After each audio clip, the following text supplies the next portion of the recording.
बारामती राहुरी विधानसभा पोटनिवडणूक बिनविरोध होण्याची शक्यता मावळली। पोटनिवडणूक लढवण्यास काँग्रेस पक्ष सृष्टींचा हिरवा कंदील। दिल्लीत प्रफुल्ल पटेल यांच्या निवासस्थानी महत्त्वाची बैठक संपन्न। बैठकीला सुनेत्र पवारांसह पार्थ पवारांची उपस्थिती। राष्ट्रवादीतल्या नाराजी नाट्यावर चर्चा झाल्याची सूत्रांची माहिती।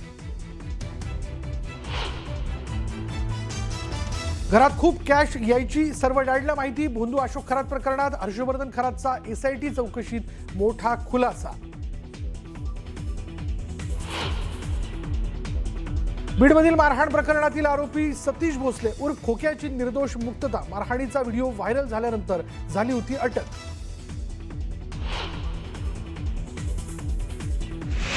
पश्चिम आणि उत्तर महाराष्ट्रात अवकाळी पावसाचा कहर। उन्हाळी पिकं, भाजीपाला आणि फळबागांना मोठा फटका।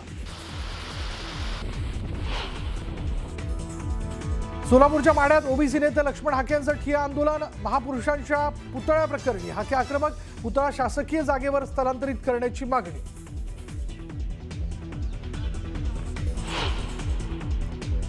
अमेरिकेच्या हल्ल्यात इराणमधील करज प्रांताला जोडणारा सर्वात उंच पूल उद्ध्वस्त। करार केला नाही तर यापेक्षाही वाईट परिणाम भोगण्यास तयार राहण्याची ट्रम्प यांची इराणला धमकी।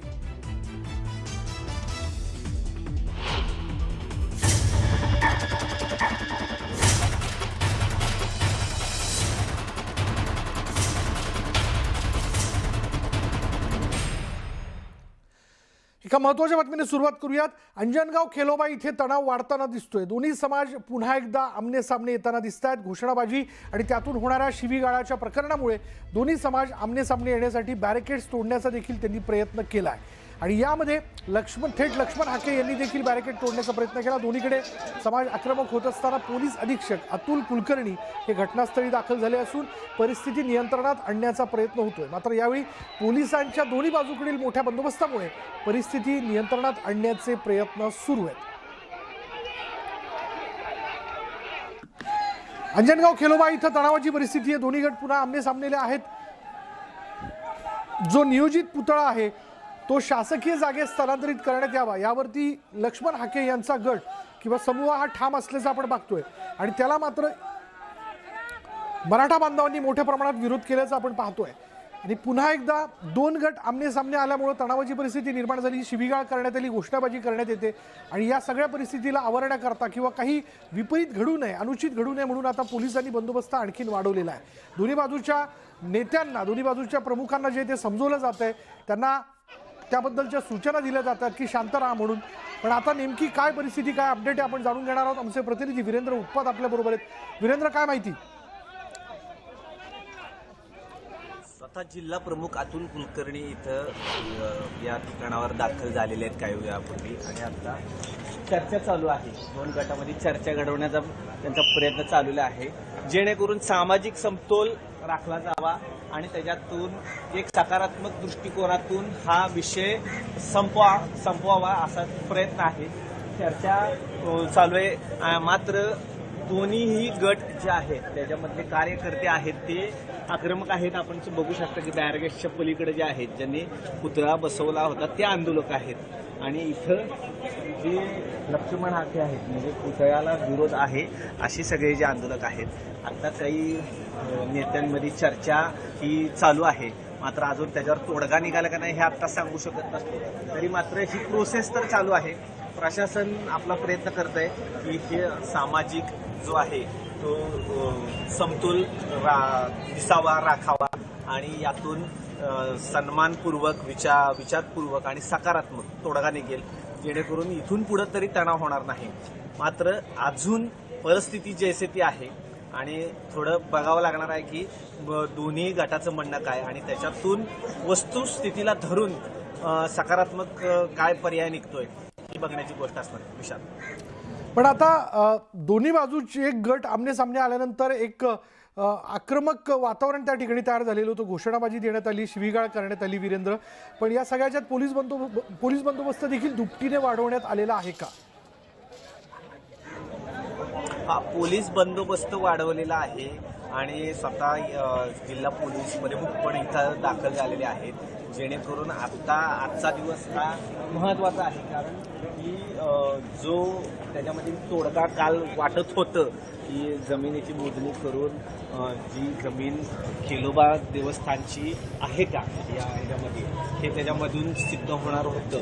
मात्र त्याला कुठंतरी खीळ बसलेली आहे की पुतळाच अनधिकृतपणे बसवलेला आहे का असं त्यांच्याकडनं बोललं जात आहे. मग पुढच्या प्रवेशासाठी अशी त्यांच्या लक्ष्मण हाकेंकडनं बोललं जात आहे आणि यात राजकारण होतंय.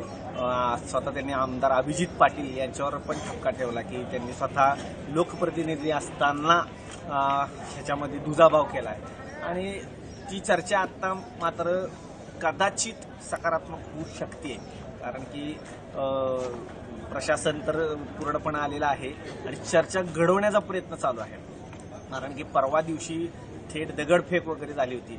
आता ती कुठेतरी चर्चामध्ये रूपांतरित होतीये का अशी परिस्थिती निर्माण तर झालेली आहे. बरोबर. आता बघावं लागणार आहे की दोन्ही म्हणजे म्हणजे जे गट आहेत त्यांच्यामध्ये काय दोघांमध्ये समन्वय साधून दोघांची मतं जाणून घेऊन यातनं तोडगा काढण्याचा प्रयत्न जो आहे तो वीरेंद्र केला जातोय. धन्यवाद या सगळ्या माहितीबद्दल.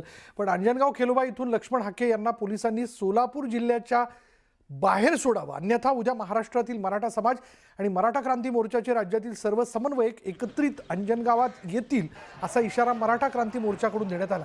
छत्रपती शिवाजी महाराजांचा पुतळा हा शासकीय जागेतच आहे आणि हे मोजणी झाल्यानंतर निष्पन्न झालंय. उलट देवस्थाननेच 20 गुंठे जागेवर अतिक्रमण केला असल्याचा संशय व्यक्त होत असल्याचा खळबळजनक गौप्यस्फोट मराठा क्रांती मोर्चाचे राज्य समन्वयक महेश डोंगरे यांनी केला. मोजणीमध्ये तुम्हाला सांगतो जे मंदिराची जागा आहे म्हणून सांगत होता तर ती मंदिराची जागा नसून उलट 20 गुंठ्याचं अतिक्रमण झालंय असं समजतंय. छत्रपती शिवाजी महाराजांचा पुतळा हा पीडब्ल्यूडीच्या जागेत म्हणजे शासकीय जागेत बसवलेला आहे, कुणाच्याही खाजगी जागेत बसवलेला नाही. तरी पण मुद्दामहून जातीय तेढ निर्माण करण्यासाठी या महाराष्ट्रात जातीय दंगल घडवण्यासाठी धनगर समाज व मराठा समाजाची दंगल व्हावी हे असा प्रयत्न करत आहे हा लक्ष्मण हाके. या लक्ष्मण हाकेपासून सोलापूर जिल्ह्यातील तमाम धनगर बांधवांना माझी विनंती आहे की हा जातीय सलोखा बिघडवण्यासाठी धनगर मराठा समाजाचा वाद लावत आहे, याच्यापासून सावध राहा. सोलापूर जिल्ह्यातील माढा तालुक्यातील अंजनगाव पुतळा उभारण्याच्या मुद्द्यावरनं 2 गटामध्ये वाद निर्माण झाला. या वादावर मराठा आंदोलक मनोज जरांगे यांनी प्रतिक्रिया दिली. मनोज जरांगे यांनी मराठा समाज आणि धनगर समाज या दोन्ही बांधवांना शांतता राखण्याचं आवाहन केलं. कोणत्याही प्रकारचा वाद वाढवण्याऐवजी दोन्ही समाजांनी एकत्र बसून चर्चेतनं तोडगा काढू असं जरांगे यांनी म्हटलंय. माझं सगळ्यांना आग्रहाची विनंती आहे, मराठा असो किंवा धनगर असो, तुम्ही शांततेनं घ्या. आपण बसून त्याच्यावरती काय विषय आहे त्याच्यावरती तोडगा नक्की काढू. कारण आपण मराठा समाजाने धनगर समाजाने आपल्याला कोणी तोडण्याचा प्रयत्न करतंय का, असं काही डाव असू शकतो का या माध्यमातून, याच्यावर सुद्धा बारकाईनं लक्ष ठेवलं पाहिजे. मग तो विषय कुठलाही असो, तो भूमचा असो किंवा तो आपल्या कळमचा असो किंवा कुठलाही असो, मराठा धनगर दोघांना आव्हान की कुठल्या तरी नेत्याचं ऐकून कोणीतरी काहीतरी काय म्हणते त्याला ती भडक अशी प्रतिक्रिया देईल आणि तेढ निर्माण करत, तर नेत्याला याची गरज नसती. ते हमेशाच इकडं तिकडं पळत असते, बोंबलत त्याला ती सवयच असते. नासक्यापणाची इकडं जाय तिकडं उलशी खाय इकडं उलशी खाय, त्याला ती सवय असते. धनगर बांधवांनी मराठा बांधवांनी समजून घ्या आणि शांतता ठेवा दोघांनीही. आपण त्याच्यात काय विषय ते बसून शांततेत त्याचा तोडगा नक्की काढू. मी आज संध्याकाळी त्याची पूर्ण माहिती घेतोय विषय काय, शांततेत तोडगा निघल. धनगर बांधवांनी विश्वास ठेवा आणि मराठ्यांनी विश्वास ठेवा.